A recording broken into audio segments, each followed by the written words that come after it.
ন্যাক্কারজনক ঘটনা হয়। একজন গৃহবধূ যার নাম অঞ্জলি সরকার, এই অঞ্জলি সরকার তাকে যেভাবে নৃশংসভাবে হত্যা করা হয়, এলাকাতে তাদের পরিচয় হলো তারা বিজেপি দলের কর্মী, আরএসএসের কর্মী। ওর নাম হলো অনুপম মজুমদার, তবে মান্না এই নামেই পরিচিত। তার সঙ্গে ছিল লিটন দাস, কিঙ্কর দাস, আরও কয়েকজন। তারা এই দোকানের মালিক এবং ওই মহিলা, তাদের সঙ্গে ঝগড়া হয় এবং তাদেরকে দৈহিকভাবে আক্রমণ করে, মারধর করে। ওইখানে একটা ব্যাংক, বরোদা ব্যাংক, এই ব্যাংকের সামনে সেখানে অগ্নিদগ্ধ অবস্থায়, মৃত অবস্থায় এলাকার লোকজন তাকে দেখে। এইটা হলো মূলত ঘটনা।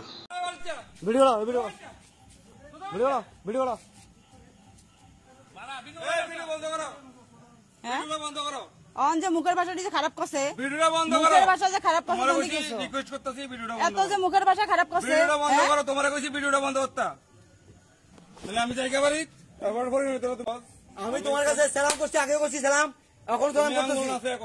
আমি তোমার আগুন না, তোমার কইতাছি বন্ধ করে, তোমারে ভালোবাসা দিছি, ভালোবাসা দিছি, ভালোবাসা সামনে রাখো। তোমারে কইছি ভালোবাসা দিছি, ভালোবাসা। চুপ না, এই কি ব্যাপার?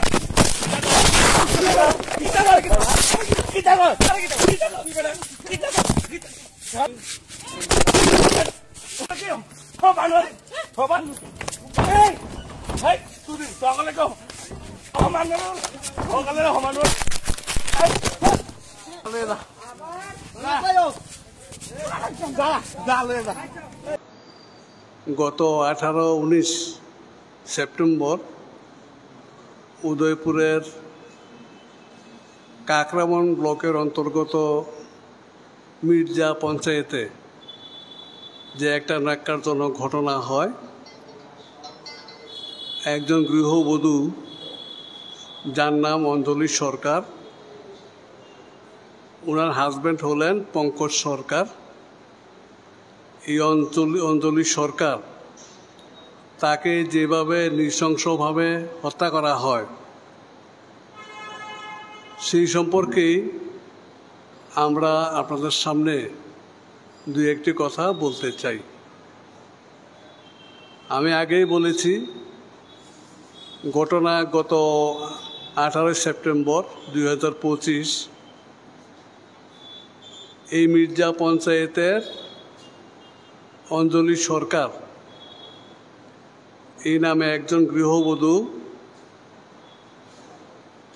এবং তার হাজব্যান্ড শ্রী পঙ্কজ সরকার মির্জা মোটর স্ট্যান্ডে তাদের একটা ক্ষুদ্র দোকান ছিল, পানের দোকান ছিল। 18 তারিখ সন্ধ্যার সময় না, একটু রাত্রে কতিপয় সমাজ বিরোধী, এলাকাতে তাদের পরিচয় হলো তারা বিজেপি দলের কর্মী, আরএসএসের কর্মী এবং এলাকায় বিভিন্ন সমাজ বিরোধী কাজের সঙ্গে তারা প্রায়শই লিপ্ত থাকে। তাদের নামগুলি হলো,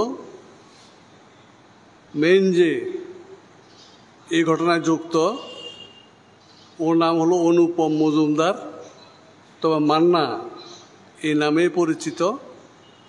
তার সঙ্গে ছিল লিটন দাস, কিঙ্কর দাস, আরও কয়েকজন। তারা এই দোকানের মালিক এবং ওই মহিলা, তাদের সঙ্গে ঝগড়া হয় এবং তাদেরকে দৈহিকভাবে আক্রমণ করে, মারধর করে। এই ঘটনার পরে তারা স্বামী স্ত্রী দুইজন একটা সময়ে কাকরাবন পুলিশ থানাতে, পিএসএ, ওখানে ফোন করে জানায় যে এরকমভাবে আমাদেরকে মারধর করছে। কিন্তু পুলিশ থেকে সে ধরনের কোনো সাড়া না পেয়ে একটা সময় তারা সশরীরে থানায় যায় এবং অভিযোগ জানানোর চেষ্টা করেন, কিন্তু থানা কর্তৃপক্ষের কাছ থেকেও সেই রকম সহযোগিতা পায়নি। তারা লিখিত অভিযোগ করার চেষ্টা করেছিল, থানা কর্তৃপক্ষ অভিযোগ নেয়নি। এরপরে তারা কাকরাবন হাসপাতালে যায় এবং ওইখানে তারা চিকিৎসিত হয়ে বাড়িতে আসে রাত্রিবেলা। আসার ক্ষেত্রে লক্ষ্য করা গেছে, এটা তাদের পরিবারের বক্তব্য, পরিবারের লোকজনদের বক্তব্য, যে তারা সহজ রাস্তা আসতে পারেনি, আঁকা বাঁকা বিভিন্ন রাস্তায় তারা একটা সময় বাড়িতে এসে পৌঁছায় এবং রাত্রিবেলা ঘরেই নিজেদের বাড়িতেই তারা রাত্রি যাপন করছিলেন। কিন্তু এর আসার পথেই এই যে কয়েকটা নাম বললাম আমি, তারা বিভিন্নভাবে রাস্তা আটকানোর জন্য চেষ্টা করে। তারা লুকিয়েই বিভিন্নভাবে তারা বাড়িতে আসে এবং ভোরবেলা দেখা গেল যে এই যে সঞ্জয় সরকারের স্ত্রী অঞ্জলি সরকার, সে ওইখানে একটা ব্যাংক, বরোদা ব্যাংক, এই ব্যাংকের সামনে সেখানে অগ্নিদগ্ধ অবস্থায়, মৃত অবস্থায় এলাকার লোকজন তাকে দেখে। এইটা হলো মূলত ঘটনা। এখন যখন তাকে মারধর করে রাত্রিবেলা দোকানের সামনে এই সমাজ বিরোধীরা, তখনই তাকে হুমকি দেয় যে তোমার শেষ দেখে নেওয়া হবে, ইত্যাদি ইত্যাদি ভাষা তারা ব্যবহার করে। আমরা গতকালকে আমাদের পার্টির তরফ থেকে 4 জন বিধায়কের টিম সহ আমরা গেলাম। ওইখানে গিয়ে আমরা অনেক লোকজন, এলাকার অনেক লোকজন, পুরুষ মহিলা বৃদ্ধ মানুষ, অভিভাবক, পরিবারের লোকজন, তাদের সঙ্গে আমরা কথা বলি এবং তারা সবাই বলছেন যে এটা হত্যাকাণ্ডের ঘটনা, এই মহিলাটাকে হত্যা করা হয়েছে এবং এই ঘটনায় যে নামগুলি এখানে উল্লেখ করা আছে তারাই এই ঘটনার সঙ্গে যুক্ত। এটা এলাকার মানুষের সবারই বক্তব্য। এটা আমরা পরিষ্কার শোনার পরে আর কি। এখন যেটা বলছিলাম যে এটাই মানুষের কাছে বড় প্রশ্ন, যে এই যে অনুপম মজুমদার ব্র্যাকেটে মান্না, উনি হলেন ওই এলাকার যে বর্তমান বিধায়ক জিতেন্দ্র মজুমদার, ওনার ভাইয়ের ছেলে, একই পরিবারের লোক, একসঙ্গেই তারা থাকে। এবং এই যে ছেলেটা, সে এলাকাতে সমাজ বিরোধী চিহ্নিত হিসেবে চিহ্নিত, পরিচিত।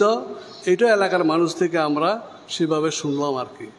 তাহলে এই যে ঘটনাটা হলো, এটা আমরা মনে করি যে উদয়পুরে, ত্রিপুরা রাজ্যে বিভিন্ন জায়গাতে প্রতিনিয়ত যে সমাজ বিরোধী কাজকর্ম, রাজনৈতিক আক্রমণ, পার্টি অফিস ভেঙে দেওয়া, জ্বালিয়ে দেওয়া, বিভিন্ন ঘটনা প্রতিনিয়ত যেগুলো হচ্ছে, এবং মির্জা, তুলামোড়া এসব এলাকাতেও কয়েকটা ঘটনা হয়েছে, আমাদের কর্মীদেরকে মারধর করেছে। তা থেকে এই ঘটনাটা বিচ্ছিন্ন বলে আমরা মনে করি না।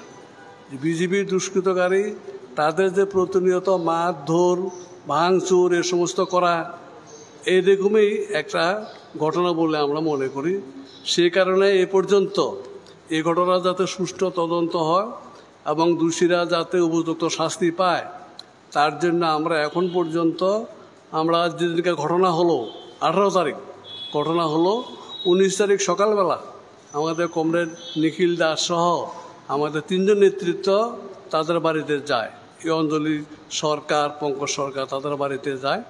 ওইখানেও পরিবারের লোকজনের যা বক্তব্য, একই কথা, যে আমাদের বধূ বা আমাদের আত্মীয়া তাকে হত্যা করা হয়েছে, এটা ছিল তাদের পরিষ্কার অভিযোগ।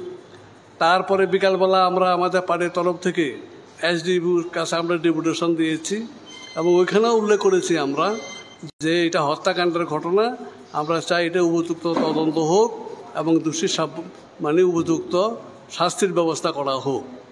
তারপর দিন আমরা গেলাম 4 জন বিধায়ক সহ, আমরা ওই বাড়িতে গেলাম। কমরেড শ্যামল চক্রবর্তীর নেতৃত্বে বিধায়ক টিম এসেছিলেন এবং ওইখানে পরিবারের লোকজন, এলাকার যে প্রায় 200-250 লোক ছিল, তাদেরও একই বক্তব্য, সেম বক্তব্য, এটা হত্যাকাণ্ডের ঘটনা, আমরা চাই প্রকৃত দোষী চিহ্নিত এবং তার উপযুক্ত শাস্তি। বিকালবেলা ওই দিনকেই 19 তারিখ বিকালবেলা নারী সমিতির একটা সংগঠন, গণতান্ত্রিক নারী সমিতি, তারা এসপি অফিসে গিয়ে ধর্ণা দেয়, মিছিল করে গিয়ে ধর্ণা দেয়। একই দাবি যে দোষীদেরকে চিহ্নিত করো এবং তাদের উপযুক্ত শাস্তির ব্যবস্থা অবশ্যই করতে হবে। এখন আমরা শুনলাম অন্যান্য রাজনৈতিক দল তারাও এই ঘটনার প্রতিবাদে বিক্ষোভ আন্দোলন এগুলি করছেন। সারা রাজ্যে এই নিয়ে তুলফাড়। বিভিন্ন যে পত্র পত্রিকা, ডেলি দেশের কথা থেকে শুরু করে সন্দন, দৈনিক থেকে আরও সমস্ত পত্রিকা দেখলাম যে এই ঘটনাটাকে তারাও এটা একটা হত্যাকাণ্ড এই হিসেবে তারা চিহ্নিত করেছে, তারা লেখালেখি করেছে। এই যে বিভিন্ন দিক থেকে চাপ সৃষ্টি হলো, এটা মানুষের মধ্যে যেটা ক্ষোভ তৈরি হলো, এই ক্ষোভের বহিঃপ্রকাশেই হয়তোবা গতকালকে কোনো একটা সময়ে খোদ বিধায়ক, এলাকার যিনি বিধায়ক, ওনার নেতৃত্বে উনি সামনে থেকে চারজন সম্ভবত হবে এই যে দুষ্কৃতকারী তাদেরকে থানায় নিয়ে সারেন্ডার করায় এবং সারেন্ডার করানো হয়। এই যে ঘটনা, এই ঘটনাটা আমাদের যে আন্দোলন লড়াই তারে একটা প্রতিফলন যে পুলিশ অ্যারেস্ট করতে বাধ্য হয়েছে বা গিয়ে থানায় আত্মসমর্পণ করতে বাধ্য হয়েছে। সুতরাং আমরা এখানেই সন্তুষ্ট না। আমাদের দাবি হলো যে এরাই হয়তোবা দুষ্কৃতকারী হতে পারে, যেটা এলাকার মানুষ, তাদের অভিভাবক, ওই পরিবারের লোকজন, তাদের বক্তব্য, তাদের দাবি যেটা আমরা চাই মানে উপযুক্ত ধারা ব্যবহার করে যাতে তারা উপযুক্ত শাস্তি হয় এবং তারা যাতে মানে একটা দৃষ্টান্তমূলক শাস্তির ব্যবস্থা হয়, এইটাই মানুষ এখন চায়, তারা পরিবারের লোকজন এইটাই চায়। আমরা আমাদের পার্টির তরফ থেকে আমরা এইটাই চাই, একটা মানে নজির সৃষ্টি হয়, এরকম একটা শাস্তি যাতে ব্যবস্থা হয়, আইন যাতে সেই ব্যবস্থার দিকে যায়, এইটুকু আমাদের পার্টির তরফ থেকে দাবি এবং এইটুকুই আমাদের মানে আপনাদের সামনে বক্তব্য। সবাইকে নমস্কার।